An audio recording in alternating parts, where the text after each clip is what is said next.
Well, hello and welcome to our lunch and learn today. Excited to be here after some celebration yesterday. Here's our guest, Dr. Sheena Howard. Hi, Hi, how are you? how are you? I'm great. I'm great. We Nice to haven't see spoken you. in a while, so Yeah. it's just wonderful to see your smiling face, and always such a pleasure, Sheena, to be with you. Yes, this is so cool. I love your background. Yeah. So, as you know, the purpose of these power lunches, we call them, or power sessions, is just to kind of have a 30-minute chat because we've been in the space for quite a while. And we want to just share some experience and some ideas around where we've come from, where we've been. And we just kind of pick this general topic and rap about it for about 30 minutes. Mm. I'd like to just take a moment to have you kind of introduce yourself, although I could do it, but I think everybody would rather hear it from you. Yeah. Well, hi everyone. My name is Dr. Sheena Howard. I am a creative entrepreneur, an award-winning author, as well as a professor of communication. And I run two businesses. One is Power Your Research, which I'm sure we will talk about a little bit today. And the other is a writing and storytelling company called Nerdworks, where I do a lot of ghostwriting and writing and that type of thing. Fantastic. I love it. I love it. And it fits really well. What I love about and transparency here, I mean, Sheena and I have known each other for what? I don't know, probably 5 years now, I at think. least 5 years. Wow. And it's always a pleasure to get together, and it's always a pleasure for me to watch Dr. Howard build kind of her personal brand, if you will. And that's our topic for today. And I love this topic, and it can be controversial, and maybe we'll debate, maybe we'll have some Yeah. disagreement on things, and that's okay too, because this is all unscripted, very spontaneous. But what I want to talk about, what we want to talk about today, is the idea of building a business rather than just building a brand, Mhm. and this idea of sustainability. So I often liken it to the concept of an image. Like an image is out here; it's not in here. And if we focus on brand in and of itself, and we think that's going to serve us, it's out there. It's not Mhm. reality. So once we embed it, into who we are and our being, then it kind of comes to life, if you will. Then, in a sense, we feel more free because we're not putting on a facade or an image. And from my personal perspective, I've worked with businesses in the past, and a sad story, really. One of the businesses I worked with a number of years ago that brought me in a sense, too late. I started working with them, and they were really running. They were at the end of their rope financially, and sadly, they'd spent $100,000 on branding. Ooh. So they had a beautiful office space. They had beautiful signage. They had the business cards. They spent a ton of money on a logo. They got the name and the byline Mm. and everything. Mm. And they Mm. went bankrupt Mm. because somebody had told them, well, you got to build your brand before you launch into the marketplace. Mm. And my philosophy around that, particularly when we're small businesses like we are, Sheena, when we're solopreneurs, is that you are your brand, and not to confuse that. So love to get your thoughts on how you've built yourself. And by the way, I want to another little plug here. Google Dr. Sheena Howard. Google Sheena Howard. Google any of the names that we've dropped here, and you'll see some amazing stuff. Particularly, I love the fact that you and a little teaser here too, that Sheena actually penned a script that, for lack of a better word, that's on Broadway or off Broadway and everything. So many things, so many elements that we could talk about that you've done. But what are your thoughts about that? About Yeah. building a brand versus building a business, and how those intersect with each other. Yeah, what you said is so true. And I think it kind of sounds obvious, but I don't think a lot of people understand that underneath the brand that you're creating, if we're talking about especially in the world of social media and using that as a place to build your brand, you Hmm. have to have a system underneath it that has all of the things that any business will have, right? Sales Yes. flow, conversion, whatever those things are for you, it has to be a system underneath it. Otherwise, you don't really have a business, right? If you don't have a funnel to get people to pay you, uh, Yes. then your brand is just something that you're spending time on creating, but it's not really a business yet. Yeah. And I think that people have to learn that. I think a lot of people when they first start out on social media, maybe they are just doing it to build a brand. I want people to pay attention to me and follow me and that kind of thing. But if you want a sustainable business, you have to have a business under it, a infrastructure in a way to make money. Yes. Yes. I love that perspective. And of course, that's something that we talk about often is this idea that you this isn't a quick fix. It's not a joke. It's not something where, we see people out there and people that you and I really admire, like the Alex Hormozis, the Rich Schefrens, the Frank Kerns from, that have these larger than life brands, if you will. And there's this idea somehow that that's all you need to do is be larger than life and then people will notice you. Mhm. And that's not reality. All of those guys work their butts off Mhm. to build business structures and systems. So, it's not an accident. You can't, it's not optional. It's not like a lot of people think, well, I'll just become a really successful coach. I'll become Mhm. a really successful influencer, and forget the business stuff. I'm not interested in that anyways. I'll just put myself out there because I see people on YouTube or TikTok or whatever, and they're getting 3 million views. That's all I need to do is just Mhm. how create this image and people will flock to me and then I'll figure out, how to make a living from it later. And that's not Right. reality. No. Yeah. No, and you have to be really careful about making assumptions about these people with big platforms on social media because they may have a big platform, they may have a lot of followers, but they may not be making any sustainable income. You really don't know. Yes. It also you also have to keep yourself from believing everything that you see. They may say that they're making $1 million and it might not be true, or just your understanding of what they mean by that might not be true because we never get to see under the hood of the people with these big platforms, right? Yes. And so for a person that is trying to use social media to actually run a business and make money, you have to really take the time to learn about what it means to make money, find a lane in terms of like a sales funnel or system that works for you, and get good at the business part of it.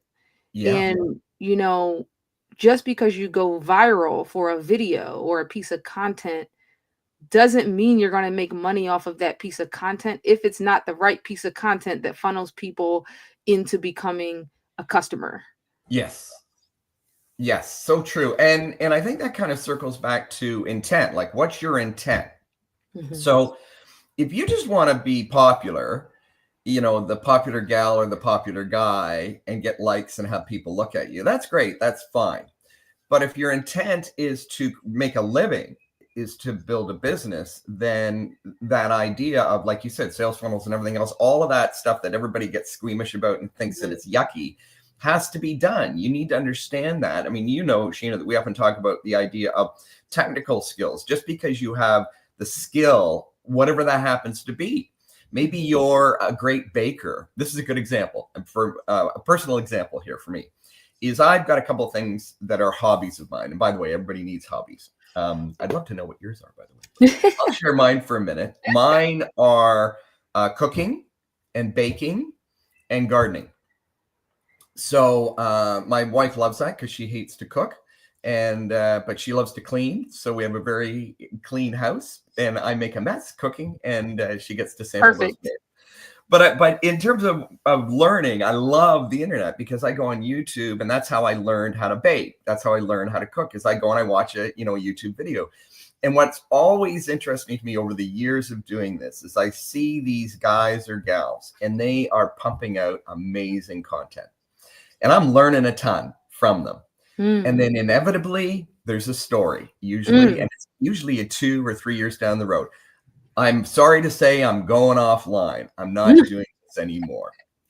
And they often don't even say it, but you know what the subtext is to that is, yeah, I've got 500,000 views. Yeah, I've got all of these followers and everything, but I'm spinning my wheels here. I'm wasting all my time creating beautiful content for people so they can, like you, Mark, so you can learn how to do sourdough bread or whatever it happens to be. But I'm not making a penny off of this. And that's the subtext to those people that are saying, sorry, but I'm leaving the space. And that's sad. Because all it is a matter of is saying, okay, I have this amazing technical skill called baking. And maybe I also have a technical skill in terms of presenting, like I'm able to communicate well. So people actually like to watch me. 2 amazing skills to have when you're online. But if you don't combine those with business skills, if you don't know anything about business, then you're going to fail. You have to it's a holistic view, if you will. So you have to combine the technical skills with the entrepreneurial skills, with the business management skills. It's a package deal, if you will. Right. And what are your hobbies? Tell me about your hobbies, because I don't know if we've talked a little bit, I guess, about that. So my hobbies are walking. I love to walk. Yes. That is probably my biggest hobby. Like if I could just walk all day, every day, I would just walk, especially living in Philadelphia, where it's just so much fun to walk because it's such a walkable city and you always see something crazy going on or interesting. There's always new like places to discover, to eat. So I would say walking for me. And then that also just feeds into my creativity since I do a lot of writing. Walking helps me to explore these different stories I want to tell and worlds and that kind of thing. Love that. When you walk, do you walk in silence, or do you listen to music, or do you listen to podcasts, or a combination of all of the above? It's a combination, and I've become really intuitive about knowing when I need to walk in silence and when I don't. And walking allows me to solve a lot of problems. Walking without listening to anything allows me to solve my own problems. I find that a lot of times if I listen to too many podcasts and too much content on entrepreneurship, it actually prevents me from solving my own problems because I'm just like listening to search for answers. And like at some point, it's like none of these podcasts are going to give me the answer to my specific problem. And even if they did, I still would have to go and do it. So I've become very in tune with today's a day to walk in silence and just walk, or today's a day where I want to walk and listen to this podcast. I love that. And I want to really emphasize that for anybody that's watching and listening, or anybody that's going to watch this in the future, is that such a beautiful thing, Sheena. And it's so, what I come across with the people that I talk to is so many people say, I'm too busy, and therefore when I get success, then I'll take the time to walk in silence. Then I'll take the time to think. Then I'll take the time to step away from the computer. And so many people I come across, and I'll say, well, what are you doing? And they'll say, oh, I'm working my ass off. Great. Well, what does that entail? I'm at my computer probably 14 hours a day. Okay.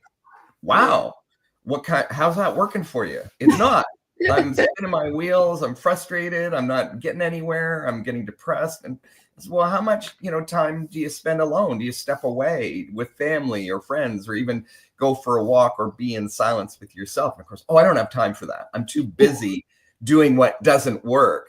So I love that you brought that up. And I think that's really important to emphasize, particularly for people who are starting out in business, is your greatest problem, in my opinion, your greatest problem solving skills come from those moments where you step away from the learning, when you step away from the computer, when you give your brain a chance to muddle through these things. Jamie, of course, our good friend Jamie, who can't be with us today, calls it noodling, right? Mm. So that idea of letting your brain do the work, and so I really want to highlight that again, what you just said Mhm. there, because I think that's beautiful. Taking time for you and making sure that comes out, so then you can be more focused on yourself Mhm. and let your own brain start to solve the problems instead of always looking externally. Yeah, So absolutely. many, so many people are looking outside themselves for happiness, for their Right. solution, for their business success, and it ain't out there, Right. Right. right? Yeah. Yeah, for sure. I do a lot of that. So I do like, 3 days a week in the steam room. I make sure I get 1 or 2 or 3 massages a month. And so all of those are part of just things I like to do that have nothing to do with work and that feel good. Yes. Yes. And I love that. I mean, I think that's such an important message. So, yeah, big shout out to everybody who's doing that, and a big affirmation to everybody who's taking time for themselves and Mhm. finding those vehicles and those activities that are personal, that energize you, that fill your tank. Right. And that's so critically important. I know one of a course I took years ago, and it was one of those intensives, like a I can't remember what it was. It was like a 30-day intensive or whatever. And Mhm. one of the assignments, like at the end of week one, was step away from the computer. Right. Take the next 3 days and do not turn your computer on. Go for a walk, go out in the Right. town, observe what's going on, observe people, have Right. conversation, right? And Yeah. it's such a cool thing. Yeah, yeah. Mhm. Mhm. When it came from that idea, this idea, and I'm just going to ask you a question here that I jotted down, is many people spend their time focused on perfecting things, like in that spiral, and you might have been there too. I know I have. But that idea of perfecting, I got to have the perfect website, I got to have the perfect program, I got to have the perfect video. Oh, I've recorded it 15 times and it's still not perfect. And they go over and over and over again, but they still don't have a business, they don't have any clients or any business.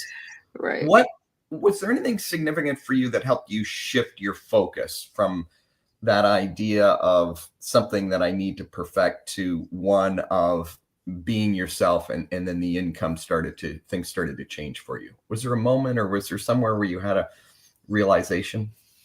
Yeah, that reminds me of a few things. Something that I've learned recently is that people like things simple, right? I've been having really good success using a landing page from Stan Store. That's STAN store. Okay. And I just create these really simple landing pages with least amount of text as possible. Just keeping it simple for people, right? Yes.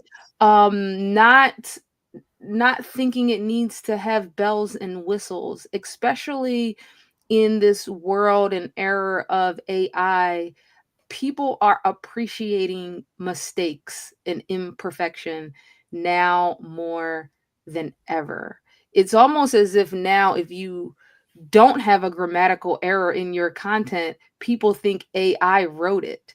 And Yeah. so, if you think about it in this way, people should think about that and realize that now is the time to put your stuff out and not feel like you have to be perfect because people are looking for imperfection. There Yes. at least every day when I am responding to people in my DMs on Instagram, because I actually respond to people in my DMs. Like I do have VAs and automation to do it, but every day I'm talking to people.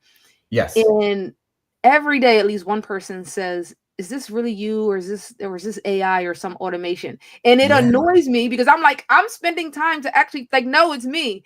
So Yes. I also do a lot of audio messages in my DMs. Great. And that brings me in a lot of income. It's like I have over 1,000 people on my Patreon, and probably like 95% of them I've actually talked to via audio message on Instagram. Love that. People, the thing is, that sounds like a lot of work. Like someone Hmm. might be like, why would you do all of that just to get someone to join your community for $7 a month or $12 a month. And I think at the beginning, people think like that because they don't realize the amount of work it takes to be successful. Because Yes. once you can dial in the human part of it, and you actually, you know, doing the interaction yourself, then you can scale from there and use automation to add those personal touches. And I can give an easy example. So I realized that the audio message thing was working, like actually people hearing my voice and me talking to them on Instagram. So I would spend a couple hours every day just responding to people via audio message. Then as I saw that it was working and people liked it, now I understand that I could use ManyChat to actually record the audio message and put it into a funnel where it is me with the audio message, the same thing that I would have said manually a year ago, but it's now an audio message. And it's me, it's what I would have said anyway, but now I can automate it. So, but you have to start actually talking to everybody Yeah. first before you Yes. move to the next level. And I think a lot of people, when they first start, they're looking for the shortcut. How can I do this? How can I make the money quick? And the shortcut is the long way, Yeah. right? And Yeah. and that is really hard to embrace. I get Yes. it. Like you created this thing and you want as many people to buy it. You want them to buy it now. And you're like, what's the quickest way to run an ad and to just get a lot of people to buy it? But you can't get there yet without talking to people and doing the hard work and really, you know, even millionaires are still on their grind, like doing the things that you think they're a millionaire and they're not actually like working hard every day and actually doing things that you think they're not doing. They're actually like doing the thing. Yes. And you think they're just sitting back having a bunch of employees running their thing, but there are a lot of millionaires who are operating with 2 VAs and one assistant, and they're still on the ground doing the work. So I Yes. think that perception or misperception actually leads to a lot of people having unrealistic expectations, and then they drop out because they feel like it didn't work. But really, it probably is you had unrealistic expectations and you Yeah. didn't realize the amount of work that was actually required. Yeah. And yeah. Wow. So much there. Like there were, if you're watching this, rewatch it because everything Sheena said, just unpack that moment by moment because there were so many things there from the beginning of what you were saying there, Sheena. What came up for me was the word authenticity.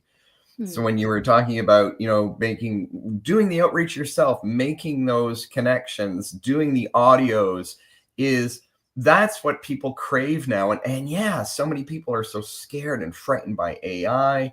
And therefore, the more polished you are, then the more people are suspicious. The more people are looking at your video and going, is that AI generated or is that the real person? So now with AI, it becomes even more important because they don't know. They could be watching a video of you, hearing an audio of you and going, I'm listening for it. Is it really her voice? So the solution is not to go that way in terms of producing more AI. The solution is becoming more real, you know, and you're right. So like, does an AI burp? Does an AI go, does an AI make a mistake? Well, it'll learn to eventually, but those are those imperfections that make us human. And isn't that what people are craving more and more now, is that authentic connection? And so I love that you brought that up. And that kind of dovetailed into, it reminds me of, there was a video I watched about a month ago. I'll have to look it up. I got to find the link for it.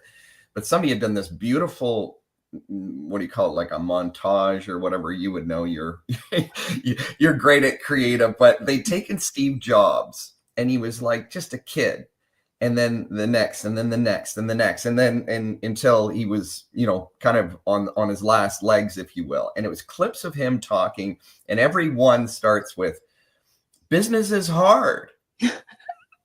And he talks in this montage about the fact that, you know, this is hard, but you gotta love the hardness of it. That's where the fun is, you know, and it's so neat to watch him do that, because you're right. Most people get this idea that I'm going to make it. Once I make it, everything will be easy. No, once you make it, it becomes harder, but it's how you redefine hard.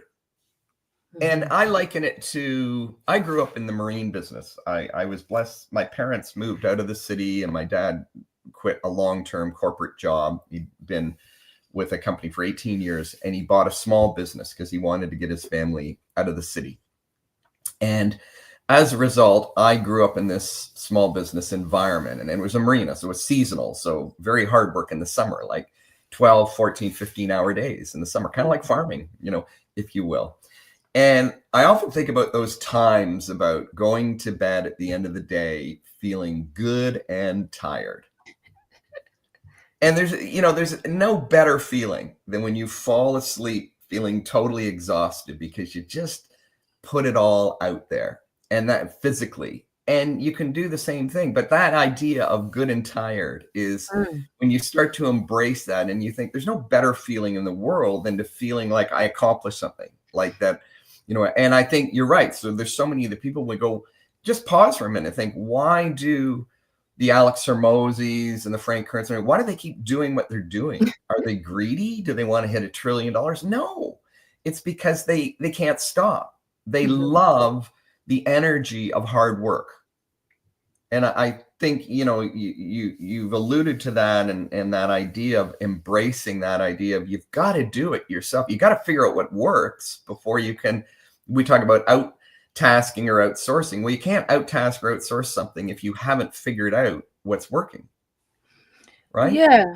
Yeah. Yeah, and, I think, sometimes you have passions and things you're passionate about, and then sometimes there's things that you can make money doing.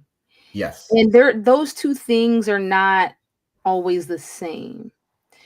And when you were giving your examples about these people who are still working hard even though they probably don't have to, they're doing it for something else. They're clearly passionate about it. I think about, for me, my example would be Beyonce. Beyonce does not need to go on tour. She could just chill for the Yeah. rest of her life, but she's in her 40s and she's still going on tour, so there's obviously something more to that. She just has to love it. She Yes. has to love it to keep doing it. It's like Tina Turner, like, you just love this thing. And I know that some people will say, I think one time my accountant told me, if you want to make money, just, sell, do something that you're good at. You don't necessarily have to love it. But I find that the passion and the loving it combined with making money from the thing you love is a very beautiful combination. Like Alex Yes. Ramosi is passionate about business, which is why he'll never stop, right? Yes. Beyonce is passionate about the music and performing, which is why she'll never stop until her body forces her to sit down. Yes.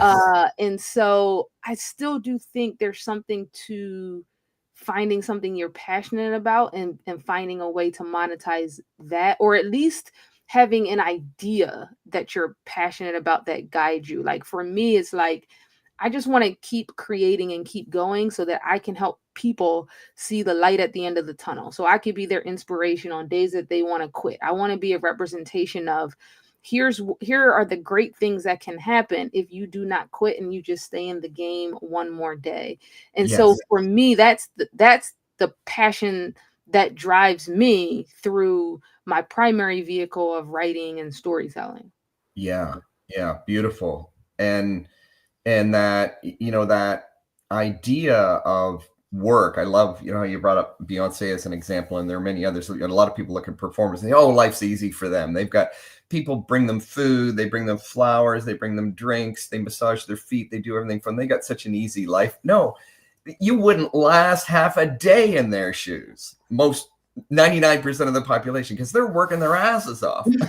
They're up on stage under those lights, they're sweating, they Yeah. lose pounds and pounds of flesh in one time on stage, and they are working really, really hard. But as you say, it's a passion, and it kind of comes back to me. I like how you put that together. Is it's when you look at, I look at it this way, it's cause and effect. A lot of people think that money is what I'm after, but that's just the effect. The cause is the passion. I agree with you 100% because the passion is the fuel.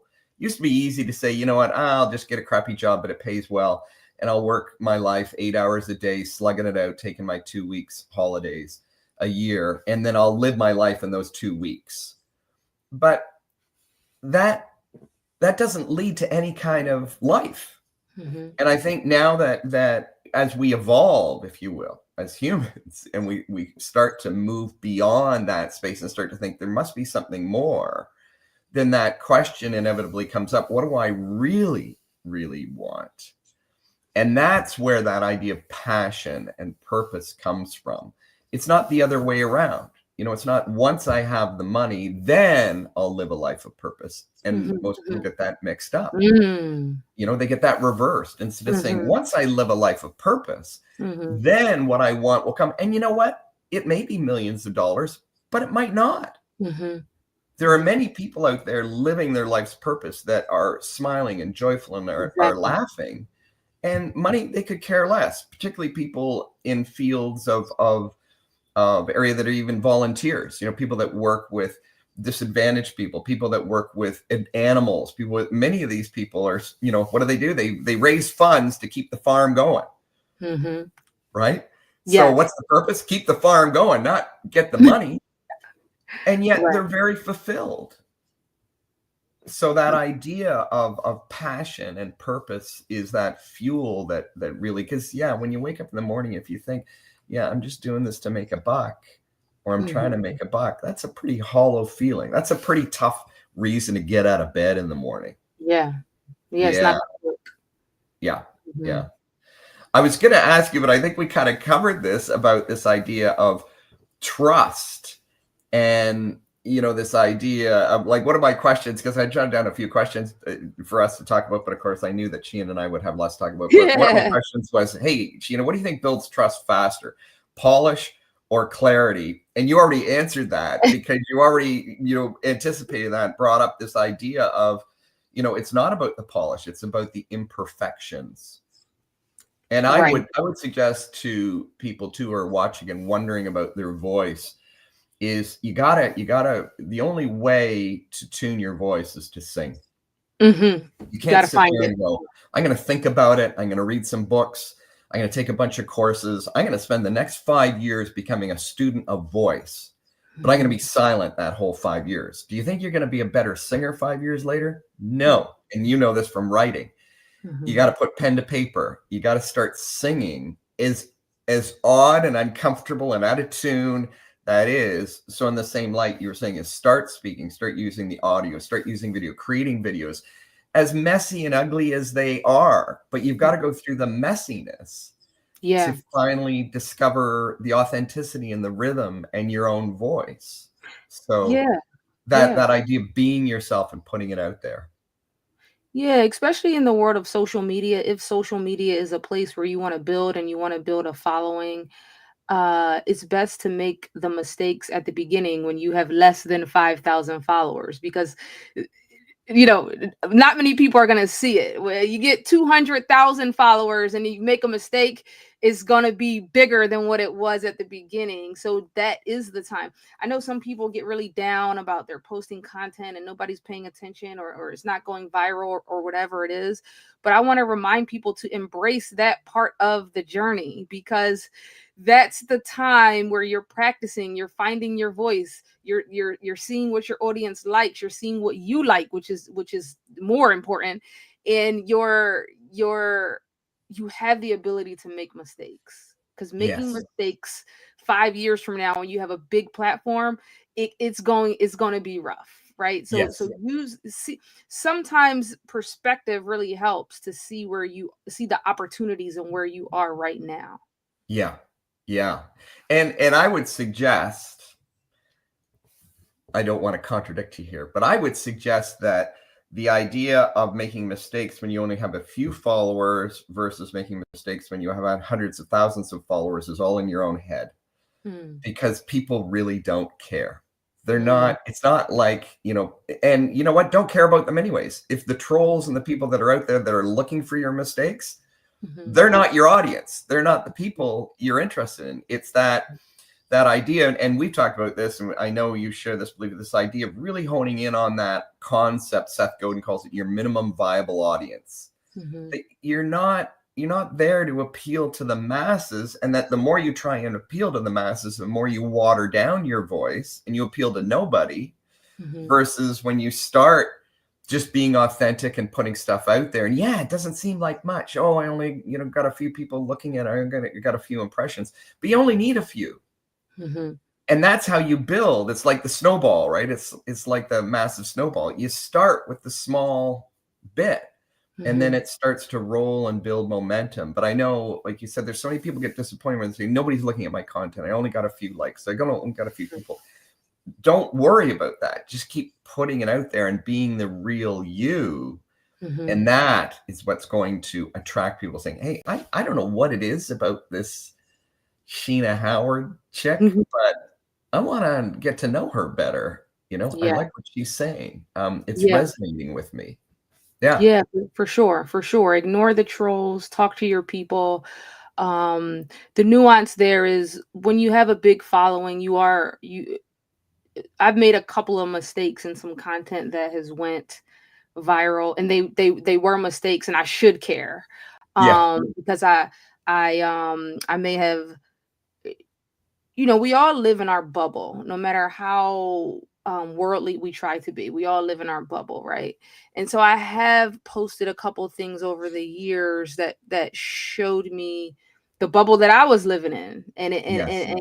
and I've posted some things that the audience told me very quickly were, hey, you missed the mark. And that's, and especially when you have a loyal following, they'll say, I'm really disappointed in this, and they'll tell you why. And you do have to be open to that, because once Yes. you get to a certain level, people are expecting things of you, and with a big following comes responsibilities. If you don't want those responsibilities, then maybe you don't want to have a big a big following. And so you do have to kind of take care of the audience that has been with you Yes.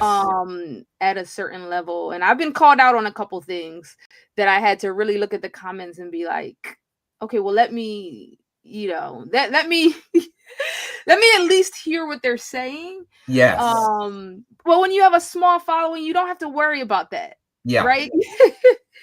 Yeah, for sure. But The trolls, yeah. forget the trolls, but I love what you're saying there too, is that idea of authenticity also comes from being open to feedback. Yeah. And if you're always focusing on perfection, so you're saying, well, I don't want to offend anybody. I want everything to be right. I don't ever Can't want do to that. be wrong. You're going to Can't do fail, that. because Right. it's through that feedback that helps you refine. It's when that Exactly. person calls you out. It's Exactly. kind of like, a good friend. I would say, a good friend is one who will call you out and say, you were a real ass Yes, last night. You exactly. were a jerk. Exactly. Like, what was Exactly. with you? You owe that person an apology. Yeah. Do you get mad at Yeah. that friend? You say, well, you're not going to be my friend Yeah. anymore. No, you go, thank you. I was a jerk last night. I was in a bad mood, and I do need to apologize to the person. That's what friendship is about. And that For idea sure. of receiving feedback, which has helped you get to where you are. Would you agree? Like that idea of Yeah, for those sure. mistakes are what Yeah. help you Yeah. Yeah. Yeah. grow. Yeah, and Yeah. I posted something a while ago that went viral, and people were really, really mad at me. But um it forced me to reconnect with my own community, and do some Zoom interviews with some people in my own community, so that I could better understand what the issue was with what I said. Now, I've never deleted anything I've posted, because like I still stand by everything I post, but Sure. um open to not making that mistake again if I Yeah. if and building the audience and having an actual community that you can reach out to and say, hey, like, where did I miss the mark here? I'll give you an example, because I know we got to go, but I think Yeah. you specifically will appreciate this example. This is months ago, I had a call to sell someone on my Power Your Research program, right? So I do the 40-minute call for the high ticket program. And this guy said to me, I really like your program. I really want to join, but I'm in Canada and we're not spending, I'm not spending any money on American services and products right now. Right. This is what the guy's reason was for not wanting to join my program. Sure. So me, from my perspective, I'm a Black female entrepreneur living under this government that I didn't choose. Yes. My perspective, I'm being penalized internationally because of something, right? A government I didn't choose. Not to get political, but this is the reality, right? Sure. Yeah. And I talked about this on social media in a post. I think prematurely. So I Yeah. was so I said I didn't say it in these words. I can't remember what the exact post was, but it was like, hey, like this guy is using things that are happening in the world to not spend money on my service. Like, when is it just an excuse or when is it something else? Right. And rightfully so. It feels like the entire Canada saw that post and were pissed off at me. Right. So for me, my bubble, I'm like, I'm just an entrepreneur trying to make it, feeling like, hey, I didn't vote for this. But then there's a whole other world out here that is really scared that what we're doing over here is like they can't sleep at night because of what's happening, right? Yes. From my country. And Yes. so there were some people in my community that were like, hey, like I've been following you for years. I have a big audience in Canada. Yeah. And they were like, I've been following you for years and like I'm disappointed by this. Right. Like, and so that's an example of, if I had less than 5,000 followers, nobody would care, but I don't. I have a lot, and I had to really look at the comments and see where I missed the mark, because I Yeah. did. I Yeah. did. Yeah. And so I jumped on a couple Zoom calls with some of my Patreon members who are in Canada and who are in different places. Then I learned, Sure. right? I just learned all of the context and everything. So that's what I mean about, it's better to make mistakes Yeah. when you have a smaller audience, but being open to the feedback when you do have a bigger audience is Yeah. going to be important. Yeah. And the key takeaway for me from that is that idea of there are no mistakes, there's only opportunities to learn. Exactly. And the only mistake we can make is to dig our heels in and say, I'm Exactly. not open to learning. I'm going to be Exactly. dogmatic about this perspective and I don't care about other people's. So I love that. And I Exactly. think, yeah, Exactly. I think Sheena, you and I could go on forever, Yes. but thank you for bringing the timing for my attention. Yes. We've definitely gone over Appreciate our it. 30-minute power lunch, but hopefully anybody that's watching over their lunch is eating while they're watching or listening. Sheena, is there anything at all, like if people wanted to connect with you, is there anything you're promoting right now, or maybe you could just do a shout out to those people who may be interested in connecting with you, who you work with, anything at all like that? Yeah, if you're an academic or a professor, I have the Power Your Research program, which is, a system to help you increase your visibility, authority, and income by leveraging your academic credentials and research and work. If you're interested in that, you can find me at poweryourresearch.com. If you're just interested in storytelling and branding and writing and joining a storytelling community of creative people, you can go to my Patreon, which is patreon.com/Dr. Sheena Howard. And if you just liked me here on this interview, you can just find me at Dr. Sheena Howard anywhere and connect with me there. Great. Thank you. And Jamie's going to kill me because Jamie, loves all the details and does an amazing job, as you well know, Jamie or Sheena, Hi, Jamie. kind of keeping me on track. But Jamie will be watching this. She's probably cringing at this moment because I did a couple things. I forgot to put and I'm not going to bother now, but a banner for those links. But you know what? Below this video, we're going to make sure we post those links for you. You've seen enough. You can, we're all smart. You see right there at Dr. Sheena Howard, right? So you could use Google and find her. But we're going to put those links at the bottom too. And I would be remiss, and I have been remiss there. I just remembered to click the right button, which I didn't before. In that, putting a little plug for one of the things that we do to really this topic, as well as many others that we talk about in our 5-day map, which is our workshop for coaches. It's free. and we talk about, kind of circling back to the beginning, in that we talk about the business of the business. So this idea of transitioning from taking your skills and building a business around that. And that's what we do in our 5-day MAP workshop, which is totally free. And that's our goal and our passion, is to help people stop wasting their time, money, and energy spinning their wheels and getting frustrated and losing their passion, and converting that passion into a business that's going to serve the world. So that's scrolling along the bottom. Look in the comments section. We will put in those links for Dr. Sheena Howard's place. So if you're an academic, if you're an author, reach out and check Sheena out, because she has just done incredible stuff. Her energy never ceases to amaze me. One of the things we didn't talk about, and I hope I'm okay with disclosing this, but Sheena is a hard-working single mom who's also writing screenplays and books, has written a book with her son, teaches academics how to brand themselves and how to get their message out, just an endless array. And that's just a few things that I touched on there. So I have the utmost respect for Dr. Howard, and I'll say, Sheena, thank you so much for being with us today. Hang around. Let's end this conversation, and you and I can have a little bit of a chat afterwards. So thanks so much, everyone, for being here. And before I log out, I just want to check the comments here. Jamie's probably looking at this going, Mark, what are you doing? But so Quentin Taylor Garcia, thank you so much for leaving some comments here. I'm not sure they were probably relevant at a point in our conversation. he said, I feel the same way. I get messages. I often wonder if it's AI. Yes. And we had that conversation about AI. Another comment here, such a beautiful perspective. Yes.